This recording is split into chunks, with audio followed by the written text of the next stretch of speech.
बिस्मिल्लाहिर्रहमानिर्रहीम। As level physics, current electricity. पहला topic drift velocity, और ड्रिफ्ट वेलोसिटी का टॉपिक लेकर अभी पहली वीडियो में हमने P1 के काफ़ी सारे सवाल आपको करा दिए, और अब मैंने लिस्ट निकाली है पेपर 2 में जो क्वेश्चन ड्रिफ्ट वेलोसिटी से रिलेटेड है, सिर्फ और सिर्फ उन क्वेश्चंस को देखेंगे।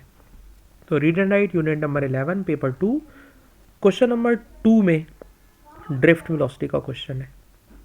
तो देखिए बेटा, क्वेश्चन नंबर 2 स्टार्ट कर रहे हैं। क्वेश्चन नंबर 2 के अंदर सबसे पहले कह रहे हैं कि आपके सामने एक फार्मूला लिखा हुआ है। इस फार्मूले को सामने रखते हुए आपसे पूछ रहे हैं कि बताइए ए का मतलब क्या है। ए एरिया ऑफ कंडक्टर है।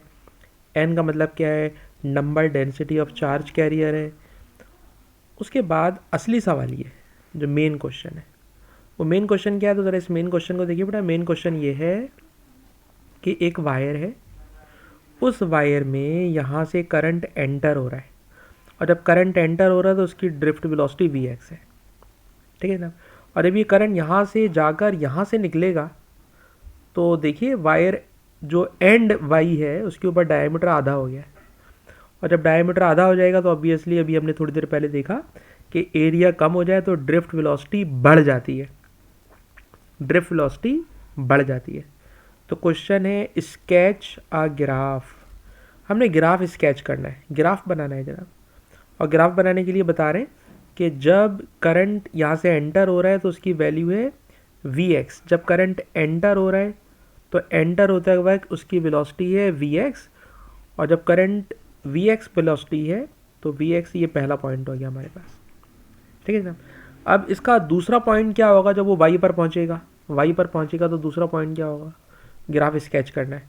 तो देखिए जनाब, इस क्वेश्चन के अंदर फिर मेरे उसी मेथड पर काम कीजिए कि पहले तो बेटा फार्मूला लिखिए आई एम ने वी, और एरिया को मैंने पाई डी स्क्वायर अपन 4 से रिप्लेस कर दिया है, वेलोसिटी और चार्ज ऑफ इलेक्ट्रॉन। पहले तो बेटा मैंने पूरा फार्मूला लिख दिया आई एम नेवी। अच्छा जी, आई एम नेवी में ये बताइए जब करंट यहाँ से एंटर होगा तो करंट का एक ही रास्ता है। जब करंट के फ्लो का एक ही रास्ता होता है तो करंट की वैल्यू चेंज नहीं होती, तो करंट शुरू से आखिर तक सेम रहेगा। पूरा तार ऑब्वियसली एक ही मटेरियल का बना हुआ है, कॉपर होगा या किसी भी मटेरियल का होगा, तो n remains constant. Pi upon 4 वैसे ही कांस्टेंट होता है, ई ऐसे ही कांस्टेंट होता है। तो रिलेशन बन गया कि वेलोसिटी डायामीटर स्क्वायर के साथ इन्वर्सली प्रोपोर्शनल है। और अगर वेलोसिटी इन्वर्सली प्रोपोर्शनल है तो जब डायामीटर हाफ हो जाएगा, जब डायामीटर हाफ हो जाएगा तो हाफ डायामीटर को लेकर जब आप इसकी वेलोसिटी कैलकुलेट करते हो तो ये बन जाते हैं 1/4, और 1/4 को जब आप रेसिप्रोकल करोगे, ठीक है ना, अब ये 1/4 डी स्क्वायर, तो ये वाला 1/4 जब ऊपर आएगा ना तो ये पूरे रिजल्ट को 4 टाइम करा देगा। यानी जो वेलोसिटी बिल्कुल शुरू में थी, अगर उसका डायमीटर पूरा x था, डायमीटर x था, तो वेलोसिटी Vx थी। अब उस वेलोसिटी Vx की वैल्यू y वाली पोजीशन पे पहुंच के 4 टाइम इंक्रीज हो जाएगी। डायमीटर हाफ, हाफ का स्क्वायर 1/4, और 1/4 को रेसिप्रोकल करा तो 4/1, तो पूरी वेलोसिटी का रिजल्ट 4 टाइम इंक्रीज हो जाएगा। और अब 4 टाइम इंक्रीज हो जाएगा तो जनाब ये वाला पॉइंट यहाँ पर मिल जाएगा। 2 पॉइंट्स तो नज़र आ रहे हैं। अब 2 पॉइंट्स को लेकर ग्राफ स्ट्रेट लाइन भी बन सकता है, कुछ भी शेप बन सकती है, तो मुझे क्या पता कि क्या सिचुएशन होगी। तो जनाब ऐसा करते हैं कि इस वायर के सेंटर पर भी ड्रिफ्ट वेलोसिटी निकाल लेते हैं। और ख़ुद बताइए, अगर यहाँ पे डायमीटर पूरा 1d है, यहाँ पे डायमीटर हाफ d है, तो यकीनन बीच में जो डायमीटर होगा वो 0.75 होगा, यानी कि 3/4 होगा। तो ज़रा 3/4 पर लेकर वेलोसिटी का रिलेशन देखिए, 3/4 ले लें, 0.75 ले लें, और उसका डायमीटर स्क्वायर करें तो ये बन जाएगा 9/16। रेसिप्रोकल करोगे तो इट बिकम 16/9, ठीक है ना। और अगर मैं 16/9 को कैलकुलेटर से सॉल्व करूं, या कोई बच्चा मेरी हेल्प करे, तो 16 डिवाइडेड बाय 9 रिजल्ट बन जाता है 1.77। 1.77 का मतलब 1.8। तो वेलोसिटी जो होगी ना, जो वेलोसिटी होगी वो 1/8 पर आ जाएगी। अच्छा, डी स्क्वायर को बेटा मैंने नीचे रखा है, ठीक है जी। इसको आप सॉल्व करें तो ये नंबर आता है 1.77। 1.77 का मतलब 1/1.8, और जो ओरिजिनल वेलोसिटी है, शुरू वाली वेलोसिटी का 1.8, और जो 1.8 नंबर होगा ना, तो आप ज़रा देखिए ये 2 लिखा हुआ है, ठीक है जनाब। और इसके हाफ वे आ रहा हूँ, इसका हाफ वे, ये इसका हाफ वे, इस हाफ वे पर आइए। तो हाफ वे पर वेलोसिटी 2x से 2 डिवीज़न नीचे लेकर आ जाए। और जब आप इसको 2 डिवीज़न नीचे लेकर आओगे, 2 डिवीज़न नीचे लेकर आओगे, तो 2 डिवीज़न नीचे आकर आपको ये वाला पॉइंट मिल जाएगा। और इन पॉइंट्स को जब आप ज्वाइन करोगे, 2 पॉइंट्स नीचे लगे 1.8, तो इसकी जो ग्राफ की शक्ल होगी ना, वो ये वाली ग्राफ की शक्ल होगी, ठीक है ना। अब ग्राफ की जो शक्ल होगी बेटा, वो ये वाली बनेगी ग्राफ की शक्ल, ठीक। तो क्वेश्चन ये था, स्केच द ग्राफ। तो ग्राफ को मैंने स्केच कर दिया। जब इलेक्ट्रॉन एंटर होगा, करंट एंटर होगा, तो वेलोसिटी 1vx। जब करंट बाहर निकल रहा होगा, डायमीटर हाफ, तो वेलोसिटी 4 टाइम बढ़ जाएगी। और बिल्कुल सेंटर में उसकी वेलोसिटी 1.8 टाइम होगी। तो इस रिलेशन को, सेम को काटो, जो मैं मेथड पढ़ाता हूँ, कि जो क्वांटिटी सेम है उनको आप काट दोगे तो इक्वेशन आसान हो जाएगी। उसके बाद फिर आप इसका ग्राफ प्लॉट कर सकते हो, ठीक है जनाब। तो ये क्वेश्चन नंबर हमारे पास था 2। अच्छा, क्वेश्चन नंबर 2 को ही लेकर क्वेश्चन नंबर 3 देखिएगा। और क्वेश्चन नंबर 3 में भी ड्रिफ्ट वेलोसिटी का क्वेश्चन दिया हुआ है। और ड्रिफ्ट वेलोसिटी के क्वेश्चन में फिर आप देखिए कि यहाँ से करंट एंटर हो रहा है आई, स्पीड है vs, लेकिन जब वो बाहर निकल रहा है, तो वहाँ पे डायमीटर 2d हो गया, यानी उल्टा सवाल है। डायमीटर इस दफ़ा बढ़ रहा है, और जब डायमीटर बढ़ेगा तो जाहिर सी बात है ड्रिफ्ट वेलोसिटी कम होने लगेगी। तो जब बिल्कुल शुरू में एंटर हुआ, तो शुरू में एंटर होते वक्त वेलोसिटी 1 है। और जब ये बाहर निकल रहा होगा, तो वेलोसिटी जो होगी ना, आप खुद से सॉल्व कीजिएगा, जो मेथड अभी ऊपर सिखाया है, तो वेलोसिटी 1/4 हो जाएगी। डायमीटर को डबल करोगे तो वेलोसिटी 1/4, 1/4 का मतलब 0.25, ठीक है जनाब। और दरमियान में डायमीटर खुद बताइए, ये वैल्यू 1 है, ये 2d है, तो दरमियान में 1.5d लें, और 1.5d लेकर भी आप दरमियान का पॉइंट खुद से पकड़ें, ठीक है जनाब। ये प्रैक्टिस क्वेश्चन है, इसको आपको खुद से करना चाहिए। और 2 पॉइंट मैंने दिखा दिए, तीसरा पॉइंट 1.5 के ऊपर आप पकड़ें, और इस ग्राफ को भी आपने स्केच करना है। तो एक ग्राफ मैंने बना दी है, एक ग्राफ बिल्कुल ऐसे ही सवाल है जो मैं आपको देना चाहूँगा। इस क्वेश्चन को बेटा खुद से कीजिएगा, और वीडियो भी अभी मैं आपके साथ शेयर कर लूँगा, तो ताकि अगर आपको बार बार देखना हो तो इसको आप देख के अच्छी तरह सवाल कर सकते हैं। क्वेश्चन नंबर 2 और 3 के बाद नेक्स्ट क्वेश्चन है जी क्वेश्चन नंबर 5, जिसमें ड्रिफ्ट वेलोसिटी का कॉन्सेप्ट यूज़ हो रहा है। क्वेश्चन नंबर 5 के अंदर पहले तो पूछ रहे हैं करंट की definition, rate of flow of charge. उसके बाद आपसे फार्मूला ड्राइव करवा रहे हैं, और फार्मूले की डेरिवेशन अभी क्लास के शुरू में मैं आपको करवा चुका हूँ। और डेरिवेशन क्या है, आपसे पूछ रहे हैं टोटल चार्ज लिखना है।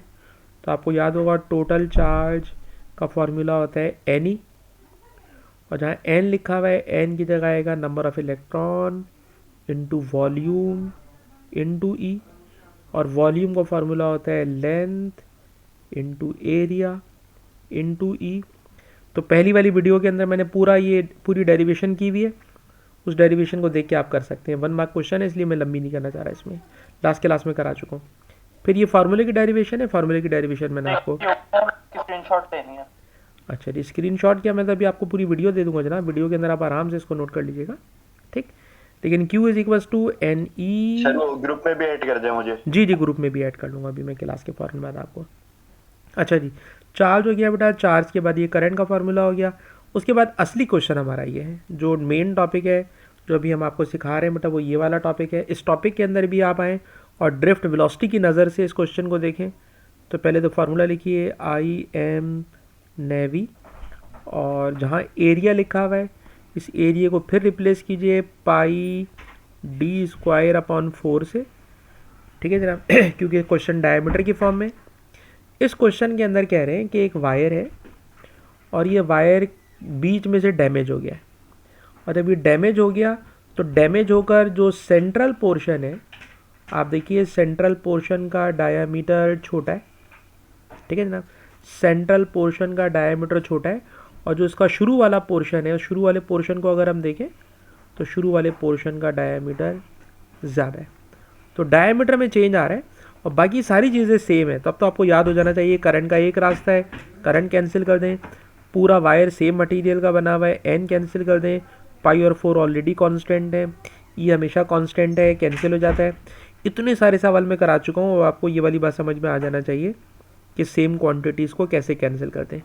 तो ड्रिफ्ट वेलोसिटी डायमीटर स्क्वायर के साथ इन्वर्सली प्रोपोर्शनल है। पहले तो इन्वर्सली प्रोपोर्शनल का रिलेशन बना लें। अब आप देखिए कि आपको ड्रिफ्ट वेलोसिटी वायर वाई की चाहिए, तो मैंने यहाँ पे वाई लिख दिया, और जब वाई लिखूँगा तो इसका डायमीटर डिनोमिनेटर में आएगा, ठीक। नीचे चाहिए ड्रिफ्ट वेलोसिटी एक्स की, तो बेटा मैंने डिनोमिनेटर में लिखा ड्रिफ्ट वेलोसिटी एक्स की, तो एक्स का डायमीटर ऊपर आ जाएगा, ठीक है जनाब। ये फॉर्मूले की हमने शक्ल बना ली। अब डायमीटर की वैल्यूज़ देख लें। डायमीटर की वैल्यूज़ में एक्स का डायमीटर सर सिंपल डी है, एक्स का डायमीटर सिंपल डी है, और वाई का डायमीटर 0.69 डी है। वायर वाई का डायमीटर 0.69 डी है, तो जनाब मैंने 0.69 का स्क्वायर किया और स्क्वायर करके जो रिजल्ट आया उसका इन्वर्स किया, तो इन्वर्स करके मेरे पास रेशो आ रहा है 2.1, ठीक है जनाब। डी स्क्वायर से डी स्क्वायर कट जाएगा, 0.69 का स्क्वायर, उस स्क्वायर को रेसिप्रोकल, तो रेशो बन जाता है 2.1। तो ये भी ड्रिफ्ट वेलोसिटी का एक पोर्शन था, ये भी बेटा मैंने कंप्लीट करा दिया। उसके बाद मेरे पास लिस्ट में जो नेक्स्ट क्वेश्चन आ रहा है दैट इज़ 8C, ठीक है ना। Question number 8C drift velocity का क्वेश्चन नंबर 8C। ये क्वेश्चन नंबर 8 आ गया, क्वेश्चन नंबर 8 के बाद ये आ गया क्वेश्चन नंबर 8C, ठीक है जनाब। लेकिन इस क्वेश्चन नंबर 8C में ऊपर सीरीज़ पैरेलल वाला जो सर्किट दिया हुआ है, उस सीरीज़ पैरेलल वाले सर्किट की भी कुछ बातें यूज़ होंगी, क्योंकि वायर B है, फिर यहाँ वायर C है, और वायर B और वायर C की ड्रिफ्ट वेलोसिटी का रेशो पूछ रहे हैं, वायर B और वायर C का। तो ये सवाल क्योंकि पीछे वाले सारे के सारे क्वेश्चंस के साथ कनेक्टेड है, तो मुझे नहीं लगता कि हम लोग ये वाला क्वेश्चन कर सकते हैं, क्योंकि इस क्वेश्चन को करने के लिए ऑल्दो कि उन्होंने कुछ बातें ऊपर क्लियर कर दी हैं कि रजिस्टर ABC सेम मटेरियल के, दोनों की सेम लेंथ है, ठीक। तो अगर हम देखें तो IM ने V वाले टॉपिक में, ठीक है जनाब, सेम मटेरियल है तो N चला गया, सेम लेंथ है, ठीक है जनाब। जब सेम लेंथ कह रहा है तो लेंथ खैर इस फॉर्मूले में हमें इसमें नज़र नहीं आ रही कि इसका कोई काम होने वाला है। करंट भी सेम नहीं हो सकता, करंट इसलिए सेम नहीं हो सकता क्योंकि जाहिर सी बात है वो दोनों पैरेलल सीरीज़ का कॉम्बिनेशन का चक्कर आ रहा है। तो इस क्वेश्चन को मेरी हिम्मत नहीं हो रही कि मैं आपको इसे आइसोलेट करके समझा सकूं, क्योंकि इसमें बहुत सारी वैल्यूज़ होंगी जो ऊपर जो सवाल किया हुआ है ना उसको यूज़ करना पड़ेगा। तो क्वेश्चन नंबर 8C जनाब अभी हम नहीं कर सकते, 8C अभी नहीं कर सकते, 8C अभी नहीं हो सकता। 11C देखते हैं। बल्कि मेरा तो अपना ख्याल अब ये है कि हमने ड्रिफ्ट वेलोसिटी इतना सारा देख लिया है कि अब इसके अंदर जो 2-3 सवाल रह गए हैं वो 2-3 सवाल अगर मैं आपको होमवर्क दूं तो आप उसको एज अ होमवर्क कर सकते हैं, और होमवर्क सॉल्व करने के बाद इसमें भी देखिए पीछे वाले जो टॉपिक्स हैं उन टॉपिक्स को लेकर अगला पार्ट पूछ रहे हैं, तो ये भी आइसोलेटेड क्वेश्चन नहीं हो सकता, ठीक है जी। ड्रिफ्ट वेलोसिटी को हम फर्दर प्रोसीड नहीं कर सकते क्योंकि ड्रिफ्ट वेलोसिटी पढ़ाने के लिए हर क्वेश्चन में पीछे वाले पार्ट्स कनेक्टेड हैं इसलिए हम सवाल नहीं कर सकते। तो ड्रिफ्ट वेलोसिटी को बेटा मैं स्टॉप कर रहा हूँ, और ड्रिफ्ट वेलोसिटी को स्टॉप करके क्लास ख़त्म नहीं कर रहे जी, अभी क्लास अभी चलेगी। तो मैं आपको इसी चैप्टर का अगला टॉपिक स्टार्ट करने जा रहा हूँ, और इसी क्लास का जो नेक्स्ट टॉपिक है उस नेक्स्ट टॉपिक को अभी हम लोग करते हैं। नेक्स्ट टॉपिक क्या है, तो चलिए जी आगे चलते हैं। टॉपिक बेटा ये है कि ये बताइए कि हम एक टॉपिक O लेवल से पढ़ते हुए आ रहे हैं। मैं O लेवल्स की बातें इस क्लास में ज़्यादा लंबी नहीं करूँगा। O लेवल्स की बात एक बेटा बचपन से पढ़ते हुए आ रहे हैं कि V is equal to I R. ठीक है जनाब। आई क्या होता है? करंट होता है। वी क्या होता है? वोल्टेज भी कहते हैं, पोटेंशियल डिफरेंस, ईएमएफ, वो एक बड़ा अलग ही टॉपिक है। अलबत्ता मैं भी सिर्फ आर पे फोकस करना चाह रहा हूँ, ओनली आर पर। आर क्या चीज़ है? तो ब्रदर आर को थोड़ा समझे। आर का नाम होता है रेजिस्टेंस ऑफ कंडक्टर। आर का बेटा मतलब होता है रेजिस्टेंस ऑफ कंडक्टर। रेजिस्टेंस का मतलब क्या होता है?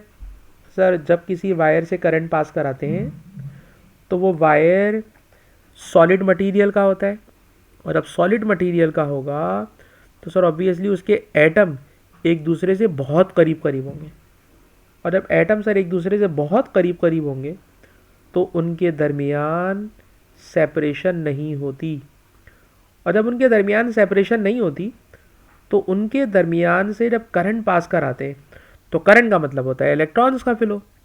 तो इलेक्ट्रॉन फ्लो करता तो है, लेकिन इलेक्ट्रॉन इतनी आसानी से पास नहीं करता।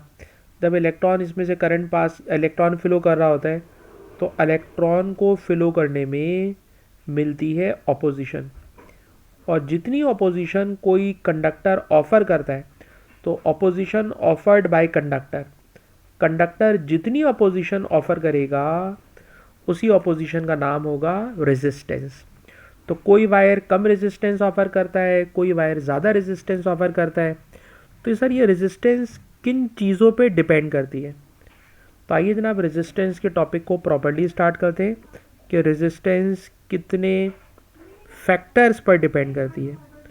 तो याद रखिएगा किसी भी वायर की रेजिस्टेंस 4 फैक्टर्स पर डिपेंड करती है। नंबर 1 टेम्परेचर पर डिपेंड करती है। ओ लेवल्स में पढ़ चुके कि अगर कोई वायर गर्म हो जाएगा, टेम्परेचर बढ़ जाएगा, उसके पार्टिकल्स की वाइब्रेशन बढ़ जाएगी, और जब वाइब्रेशन बढ़ेगी तो टेम्परेचर बढ़ने से रेजिस्टेंस बढ़ जाती है। थर्मिस्टर वाला केस अलग है, थर्मिस्टर को भी हम शामिल नहीं कर रहे। इन जनरल किसी कंडक्टर की रेजिस्टेंस टेम्परेचर बढ़ने के साथ बढ़ जाती है। दूसरी बात जनाब, रेजिस्टेंस डिपेंड करती है मटेरियल की नेचर पर, नेचर ऑफ मटेरियल। तो नेचर ऑफ मटेरियल में आप समझते हैं कि कॉपर का वायर अच्छा मटेरियल लिया जाता है, और नेचर ऑफ मटेरियल को लिखने के लिए, मैथमेटिकली लिखने के लिए एक नंबर यूज़ करते हैं, और इस नंबर का नाम होता है रेजिस्टिविटी। और रेजिस्टिविटी ये हमें बताती है कौन सा मटेरियल अच्छा कंडक्टर है। जैसे अभी मैंने कहा कॉपर की रेजिस्टिविटी कम है, जिसकी सर रेजिस्टिविटी कम है वो गुड कंडक्टर है, और उसके कंपैरिजन में आयरन को देखूं, आयरन की रेजिस्टिविटी ज़्यादा है तो वो ख़राब कंडक्टर है। तो रेजिस्टिविटी नेचर ऑफ मटेरियल से एक्सप्रेस की जाती है, और नेचर ऑफ मटेरियल जिसके लिए जो करंट आसानी से पास कराएगा लो रेजिस्टिविटी, ठीक है जनाब, जो मुश्किल से पास कराएगा हाई रेजिस्टिविटी, और वगैरह वगैरह। अच्छा जी, टेम्परेचर हो गया, नेचर ऑफ मटेरियल हो गया। तीसरी चीज़ होती है dimension of conductor. Dimension of conductor का मतलब रेजिस्टेंस लेंथ पर डिपेंड करती है, और लेंथ के साथ रेजिस्टेंस डायरेक्टली प्रोपोर्शनल है। कोई वायर जितनी ज़्यादा लेंथ का होगा तो ऑब्वियसली करंट को फ्लो करने में जितना ज़्यादा डिस्टेंस कवर करना होगा उसे रास्ते में उतनी ज़्यादा रेजिस्टेंस फेस करना पड़ेगी। ये तकरीबन बिल्कुल ऐसा ही है जैसे आप रोड पे गाड़ी चला रहे हैं, तो जो गाड़ियाँ चल रही हैं, बाकी ट्रैफिक आपको अपोज कर रहा है आपको तेज़ गाड़ी चलाने से, तो जितनी लंबी ड्राइविंग होगी आपको उतना ज़्यादा ट्रैफिक फेस करना पड़ेगा। खैर एरिया की वजह से, क्योंकि एरिया बढ़ जाता है लेंथ की वजह से। नहीं बेटा, एरिया का भी लेंथ से तो कोई कनेक्शन ही नहीं है, आप बिल्कुल गलत डायरेक्शन में जा रहे हैं। मैं आपको समझाने जा रहा हूँ, रुक जाइए बेटा। देखिए जो लेंथ है ना, वो लेंथ हम बात कर रहे हैं इस डायरेक्शन में, ये वाली ट्रैवलिंग लेंथ। आप गाड़ी चला रहे हैं, ठीक है जनाब, और आपको गुलशन मेमार से टावर जाना है, तो ऑब्वियसली आपकी ट्रैवलिंग लेंथ ज़्यादा है, तो रास्ते में आपको ज़्यादा रेजिस्टेंस फेस करना पड़ेगी, ज़्यादा ट्रैफिक फेस करना पड़ेगा, ठीक है जनाब। लेकिन अगर आपकी ट्रैवलिंग लेंथ कम हो, ठीक है जनाब, तो ऑब्वियसली सर कम लेंथ तक जाना है तो रेजिस्टेंस क्या हो जाएगी, ट्रैफिक क्या मिलेगा, कम मिलेगा। तो लेंथ का मतलब लेंथ जो आप लेंथ ट्रैवल कर रहे हो, अब्दुल रहमान आप गाड़ी चला रहे हो, जितना डिस्टेंस कवर कर रहे हो उस डिस्टेंस के अंदर लेंथ आ गई है। और जो दूसरी बात कहने जा रहा हूँ, जो आपने एरिया वाली बात बोली यार एरिया का मतलब है, पहले इजी लैंग्वेज में समझ लें, फिर ट्रैफिक पे भी लेकर आ जाऊंगा, कि अगर आपके पास एक पाइप है जिसका एरिया ऑफ क्रॉस सेक्शन इतना है जो मैंने अभी ड्रॉ किया है, और एक पाइप है जिसका एरिया ऑफ क्रॉस सेक्शन इतना ज़्यादा है। Area of cross section, area का मतलब ये वाला जो मैंने सर्किल ड्रॉ किया है, दिस इज एरिया। ठीक है जनाब। लेंथ का मतलब था ये वाली लाइन। अब रहमान दोनों में फ़र्क समझिएगा। तो लेंथ है जितना रास्ता कवर करना है, एरिया का मतलब क्या है, थिकनेस ऑफ पाइप। तो खुद बताइए कि इस वाले पाइप में से अगर मैं पानी का फ्लो कराऊं तो बड़े आराम से पानी गुजरेगा, सॉरी मुश्किल से पानी गुजरेगा, सॉरी मुश्किल से पानी गुजरेगा। इसका एरिया कम है, एरिया कम है तो मुश्किल से पानी गुजर रहा है। लेकिन अगर इसमें से पानी गुजारूं तो पानी की इतनी सारी लेयर्स पास करेंगी, लेयर्स इतनी सारी पास करेंगी। और ये बिल्कुल ऐसा ही है जैसे आप रोड पे गाड़ी चला रहे हैं, तो रोड जितना ज़्यादा चौड़ा रोड होगा, तो जाहिर सी बात है चौड़ा रोड है, एरिया क्रॉस सेक्शन ज़्यादा है, एरिया ज़्यादा है तो गाड़ियाँ बड़े आराम से भाग रही होंगी। लेकिन आगे जाकर अचानक रोड नैरो हो जाए, तो भैया जहाँ रोड अचानक नैरो हो जाता है, तो अब्दुलरहमान देखिए अगर एरिया कम हो गया, एरिया कम हो गया, रोड नैरो हो गया, तो ख़ुद बताइए कि यहाँ गाड़ियाँ आराम से जा रही थी, यहाँ पे एकदम से ट्रैफिक का फ्लो ख़राब हो जाएगा। तो कहना ये चाह रहे हैं कि जहाँ एरिया ज़्यादा होता है वहाँ रेजिस्टेंस कम होती है, जहाँ कम एरिया होता है वहाँ रेजिस्टेंस ज़्यादा हो जाती है। तो रेजिस्टेंस के साथ एरिया का रिलेशन इन्वर्सली है और लेंथ के साथ डायरेक्टली है। और सारी चीज़ों को फाइनल कंबाइन कर लूँ ताकि फार्मूला बन जाए। तो बेटा ज़रा ये फार्मूला देखिएगा, ये फार्मूला है कंबाइन फार्मूला, सबको मिला के फार्मूला। ये फार्मूला ओ लेवल्स में भी हम लोग देखते हैं। इस फार्मूले में साफ नज़र आ रहा है कि रेजिस्टेंस लेंथ के साथ डायरेक्टली प्रोपोर्शनल है, एरिया ऑफ क्रॉस सेक्शन के साथ इन्वर्सली प्रोपोर्शनल है, और जो बीच में लगा हुआ है रेजिस्टिविटी, रेजिस्टिविटी शो करती है नेचर ऑफ मटेरियल को, मटेरियल की नेचर को शो करती है। और इस मटेरियल की नेचर से मुराद अभी अभी मैंने आपको बात समझाई है कि कॉपर के लिए रेजिस्टिविटी की वैल्यू कम होगी, आयरन के लिए रेजिस्टिविटी की वैल्यू ज़्यादा होगी। तो ये वो फार्मूला है जिसे पकड़कर अब हम अगला टॉपिक स्टार्ट करने जा रहे हैं। और अब मुझे नहीं पता कि आप में स्टेमिना है कि आधा घंटा एक घंटा और पढ़ा दूं, या आपको लगता है सर इतना काफ़ी है, क्योंकि आज की क्लास का मेन मेरा टॉपिक ड्रिफ्ट वेलोसिटी था जो कि मैं कंप्लीट कर चुका हूं।